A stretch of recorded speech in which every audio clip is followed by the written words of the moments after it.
Hey, what's going on? I'm Eric. I'm Brent, and we're from the band Shinedown, and we are hanging out with Rob on Front Row Live. What's up, guys? I'm finally with the guys from Shinedown. Thanks for taking the time to sit down with me. I appreciate it. Thanks for having us. Of course. I'm excited with this record. I've been listening to the record for the last 3 weeks already. Great. And I just can't stop listening to it. Album number 6, Attention, drops May 4th. Let's jump into you first starting to work on the record before, the band even said, hey, let's start working on a new record. Sure. You had already lined up a lot of songs that not necessarily happened for this record, but you were already ready in that. You were in that next chapter for the band. While you were doing all this, you also kind of ended up producing the record. Is that a mentality that you had when you first started writing songs? No, not at all. I just started working on the songs to basically get a jump start on the record because I felt like last record I didn't really do that like I should have, Yeah. and we love the last record, but it's just for me personally. He ate a lot of peanut butter on the last record. He wasn't ready. Wasn't ready. But no, man, I just really wanted to kind of get a jump start on it. I didn't want to feel like I was behind the 8 ball with it, and it really it got a lot of things out of the way for me that felt like they weren't for this band, and then brought in the things that out of myself that really felt like they were, and so yeah, man, just I think I ended up with like 25, 22. There's 22 different just pieces of music, maybe some melodic ideas. And I think we used 2 of them for the record, but that's fine. The kind of the way we approached it is I always prefer when I get in the room with my friend here, This guy right here. my best friend in the whole world, I get in the room with him and you like things to happen organically. Right. So those were always like, well, we have these. If we need to jump to something, if we're having a day where nothing's happening and we feel like we need some inspiration, and one of those ended up being Brilliant, the last song on the record. So I'm really, really glad I did it, and it sort of, by the time we started into the actual songwriting and actual record making process, I was already steam train at that point. So everything was just happening really fast and felt really organic and great. So. Right. Now, I like that. I mean, you guys have quoted it before many times, and it's the truth. You guys never write the same record. It's always something different. This being, guess it's being quoted a concept album. To me, listening to the record, it takes me on a journey. That's what I experience when I go and put the record on. So, being that it's the first time that you're writing a record that takes you on a journey like that, like, what was that writing like for you? Is it something did you have to work on the first song to get to the next song? Did you write it like you normally write every other record, where you just write a batch of songs and then figure out which one fits? Like, how did that writing process work out for you? Well, if you go back to the fact that he had 22 compositions already just musically done, there were no melodies, there were no lyrics or anything, it was just music. That's kind of where the idea was sparked into the idea of let's not do a quote-unquote traditional album where, you might write, 30, 40, 50 songs or what have you. You'll pick the 10 best, you wrap it up in a nice pretty bow, and then you give it to the world. This was a little bit more interesting because I hadn't heard that much music done ahead of time. Okay. So it all sounded like it belonged together. And me and Eric talked about the fact of we've never done anything from a conceptual point of view to make it a story. So that's kind of like where that idea was sparked. And then when we got together, we started to, I think we initially just went in and just started writing songs that we felt were strong, but we weren't kind of like knocking them out. And what I mean by that is it's not like we were in a studio and, hey, today we've got to finish this song and then move to another one and do another one and do another one. It was just kind of organic. Well, we were really, really meticulous in regards to the material. So there wasn't a lot of songs, quote unquote, written for the album, because each time we finished one, the next one needed to be an extension of the story. Right. And we didn't really figure that out, that it was going to be a story album, until we got to a song called Get Up. And Touched on that one. Yeah, and before Get Up, though, it was interesting because the song Black Soul, I remember that song was had a different idea. That was the very first song complete. We had complete was Black Soul actually. And Monsters was written after Black Soul, and then normally it doesn't take me like 10 days to write lyrics to a song when we're writing it, but Get Up took me a minute, really because I wrote it about my, as he said, and I'll say it too, I wrote it about my friend, I wrote it about my partner over here, who I, not only write songs with, and we record and we play music together. We're with each other all the time, right?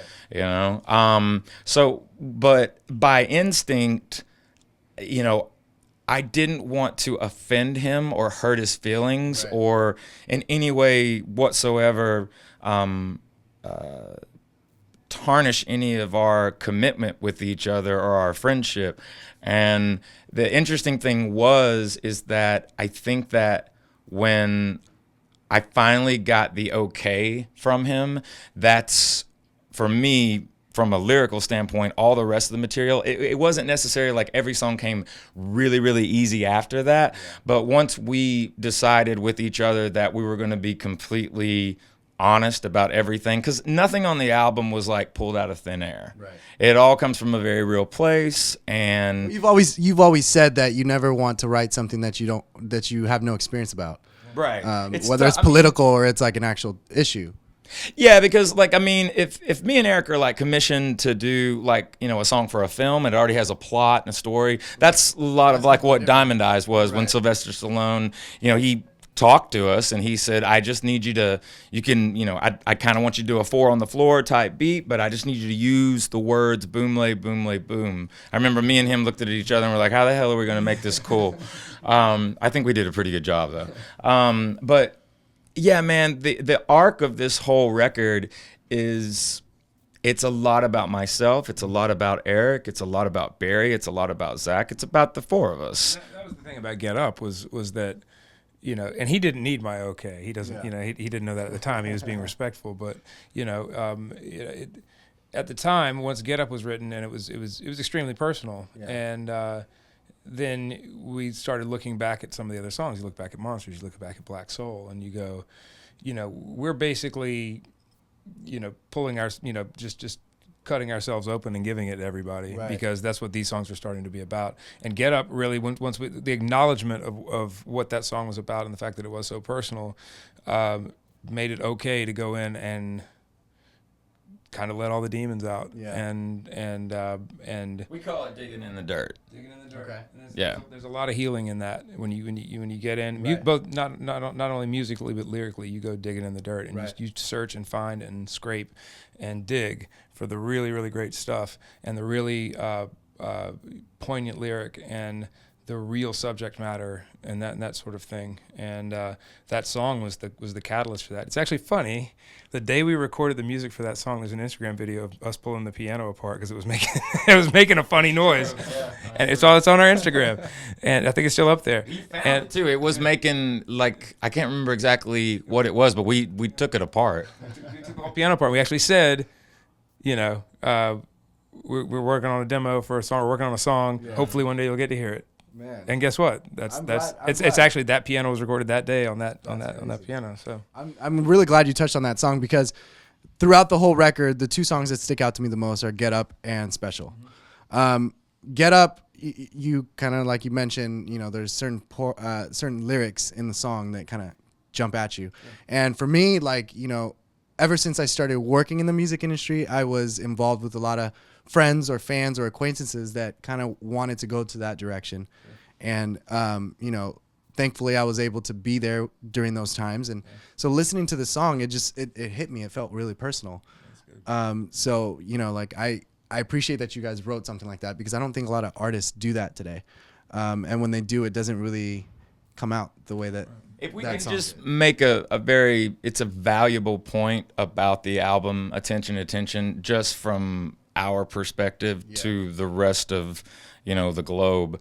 The whole record is really about not being afraid to fail. I think that sometimes people will put themselves into a corner and they will paralyze themselves mentally and physically sometimes, because if they want something more for their life and they want to try and achieve it, they will sometimes second guess their worth and if they're even capable of it.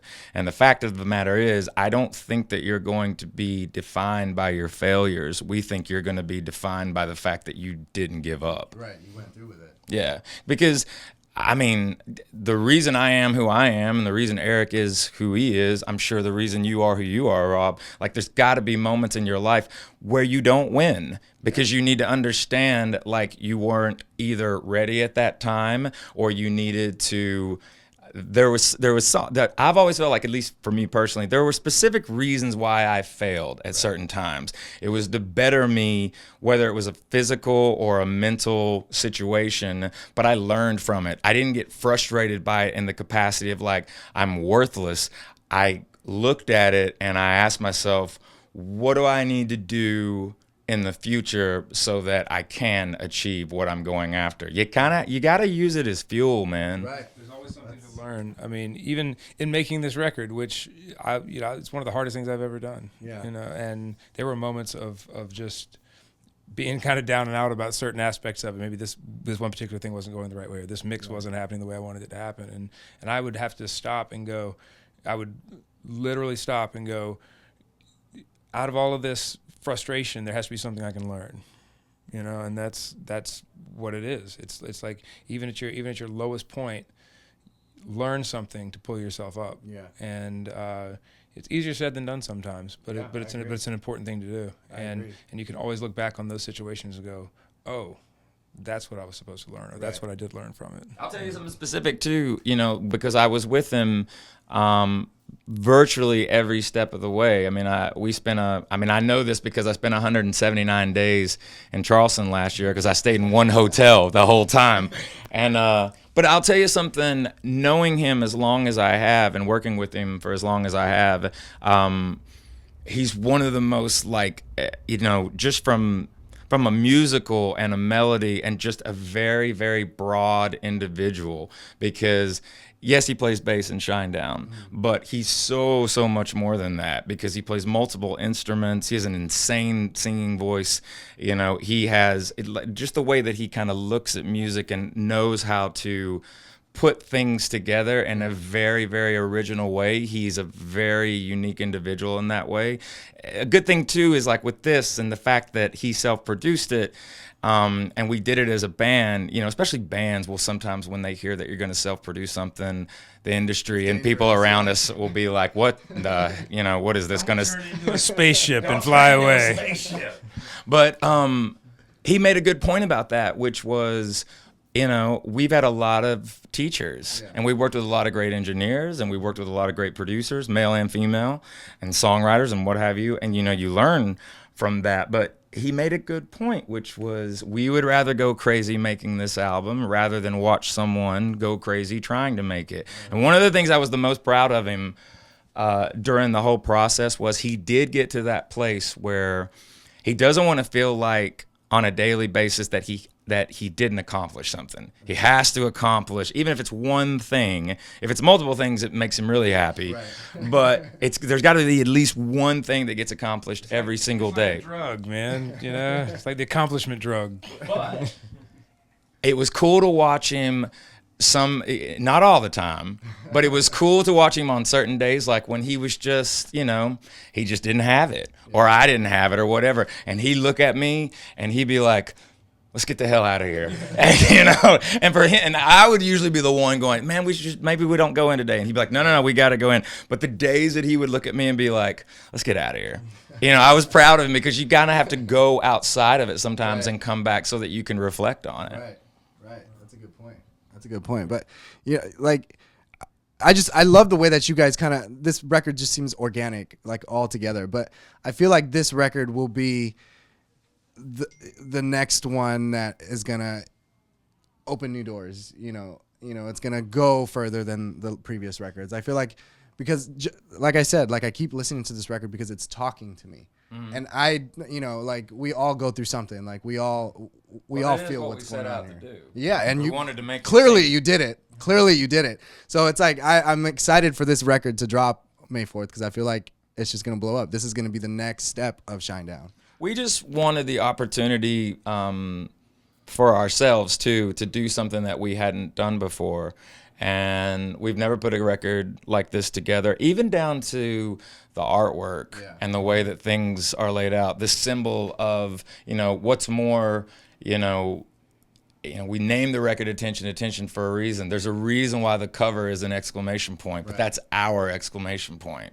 to the rest of the world, And the other thing too is the album bookends itself. At the beginning of the record, you're going to hear the knock on the door. You're going to hear the person walk in, pull the chair up, sit down, take a deep breath, and exhale. Devil will begin, and we are going to take you on this psychological and emotional journey. And then the album doesn't really end though, which is cool. It has a finale, but I don't want to give anything away because you'll hear the end of the album and what happens. But even I like that. Like, even the end of the even in its most positive moment, which is the end of the record, there's still warnings in that song, and you can't rest on your laurels, and just because maybe you've made it through this storm, which is what this is about, beware and keep your head up and keep your head screwed on straight, and you still have to work at it. It's not like it's not all puppy dogs and Pollyanna roses and shit at the end of it. It's like it's there's a definite hey, we made it out, but at the same time, beware. Now, can you guys tell me a little bit about Special? I again, that was another one that stuck out to me, and I loved the string instruments that are in it. It feels like you had a full blown orchestra towards the end. I don't recall you guys doing that before. Not like that. The reason why Get Up and Special are together is for me they are. I always call them the twin stars. They kind of the rhythms in the piano parts are the same. The tempos are very similar musically. I'm talking about first of all that, and funny enough the progressions are similar. And what's amazing about that song is that Brent and I wrote Get Up, but Brent, Scott Stevens, and Zach wrote Special. And probably months apart from each other. I ended up going in and doing some writing on it after the fact, but I loved the fact that someone else, and talk about this record wanted to be made. That someone else, some other writer working with Brent and Zach, was putting together something that was so similar for me to my ear as Get Up, and I always wanted those two songs to go together. And subject matter wise, Special to me, it sounds really dark at first. You listen to it and what it's saying, but then you realize honestly, at that point in the record, it's probably the most positive thing that can be said because you're throwing off all of the outside demons and people who are in your ear, and I think the genesis for it was a lot of online negativity and that sort of thing, and towards you guys, just toward anybody, just in general, just towards human beings. We have a knock at the door. But it won't leave us alone. Jeez, Trying to get deep in here, yo. God, we're gonna do this again. Here we go. No, it was speaking to those, and I just know me with the depression, and I remember, I would be down and I'd get online and I'd just see how people are talking to each other and what they're saying to each other and the way they treat each other, the lack of humanity, the things people say to each other online they would never say to each other's face.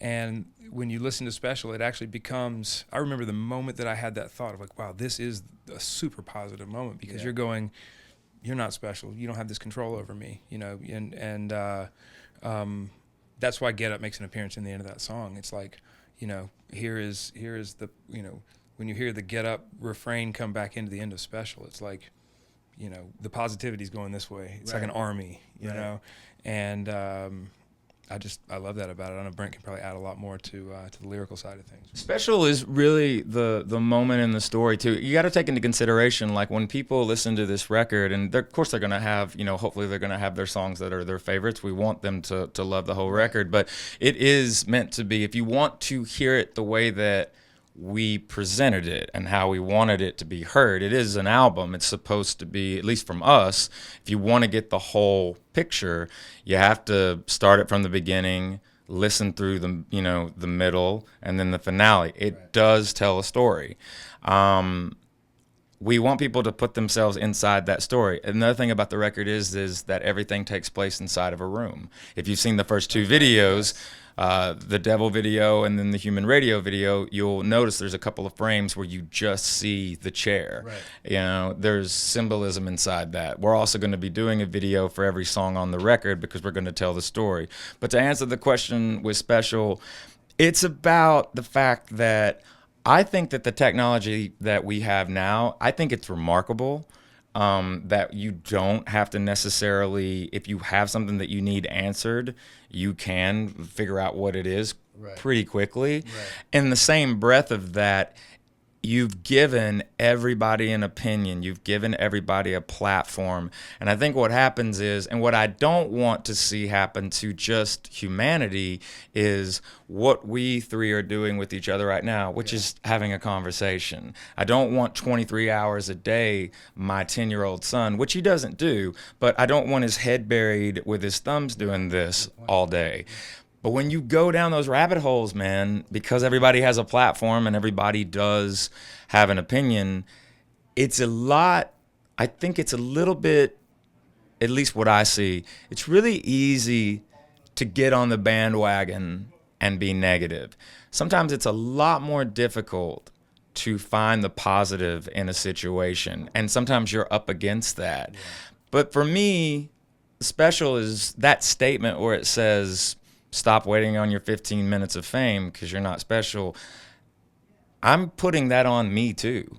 And what I mean by that is, you're not special, but neither am I. Yeah. You know what I mean? Like, it's all in what you want for yourself. Right. You have the great thing about being alive and being a human being, and there is a real thing called the human spirit. And I don't want people to lose that connection with each other. I don't know if you've ever like gotten up in the morning and, you know, you'll be the first person you see. Usually you'll see yourself in the mirror. Right. If you can't make that person happy, then you're probably not going to be able to make anyone else happy. But that's very, very important. Not in a selfish way, but just in a sense of well-being. Yeah. And man, I can see it in myself. I've seen it in Eric because I've watched him do it. I've watched it with Zach. I've watched it with Barry. But we can go about our days, man, and there'll be moments where we'll see a total stranger or what have you. And not because it's karma points. It's because we're compelled to do it because we have a soul and we have, you know, feelings. Have you ever gone up to someone that's a complete stranger just because you kind of notice maybe they're not having that great of a day? Right.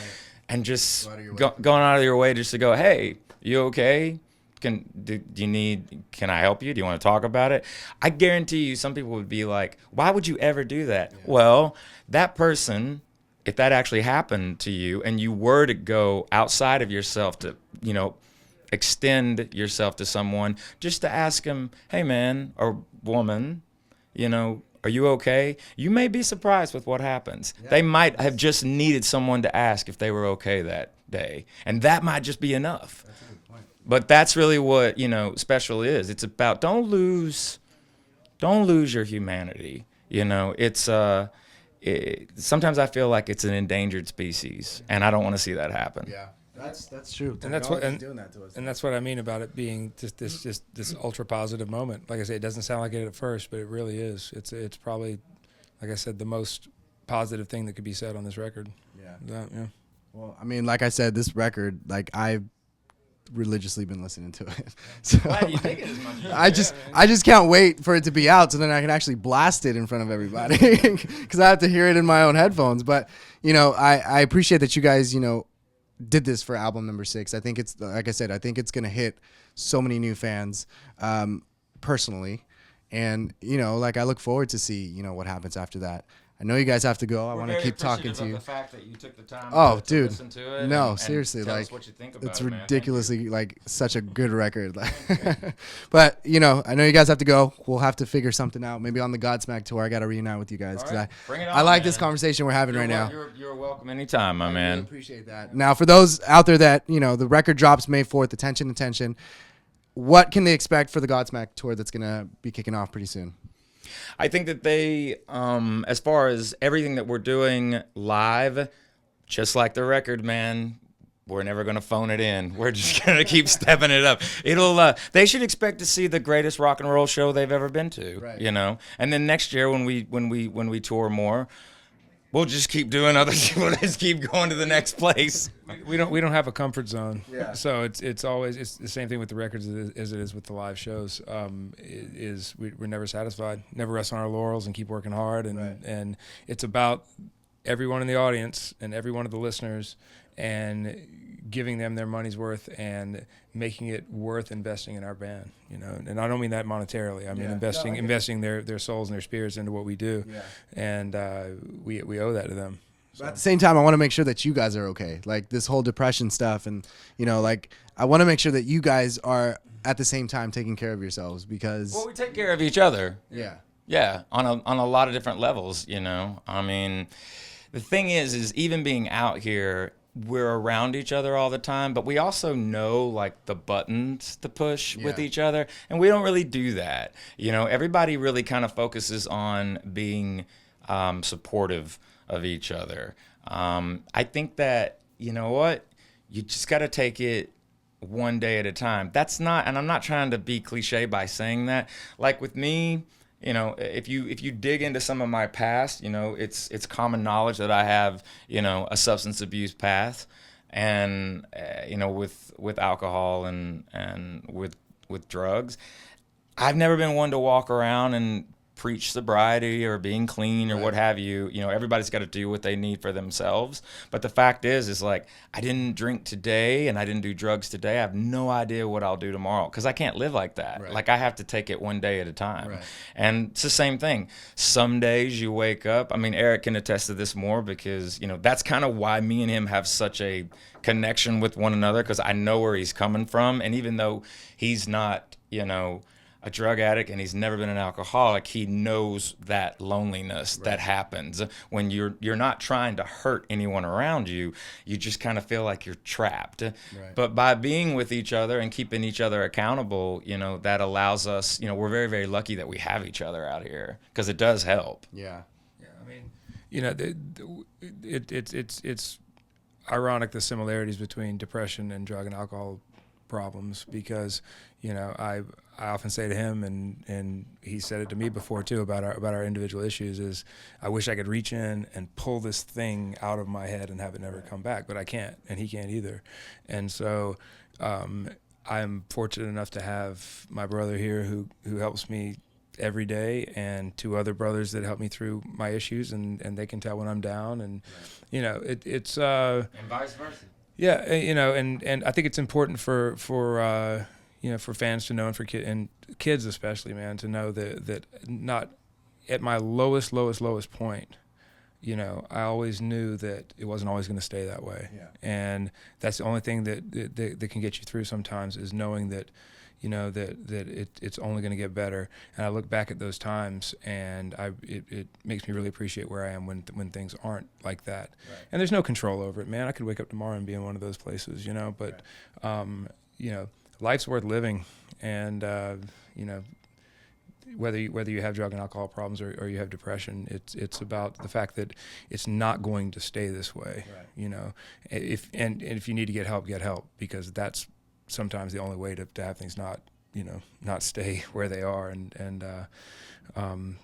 But we're all human beings. You know, we might have the best job in the world, and we might be on stage playing music, but it doesn't mean that we're not people. And you know, life is life, and you know, we have the same issues that a lot of you have as well. So. Well, again, guys, thanks so much for this record. Like, thanks a lot, man. I needed it, and I think everybody else needed it. So you guys be sure to get Attention May 4th. This is Shinedown. This is Rob. Thanks for watching here on Front Row Live.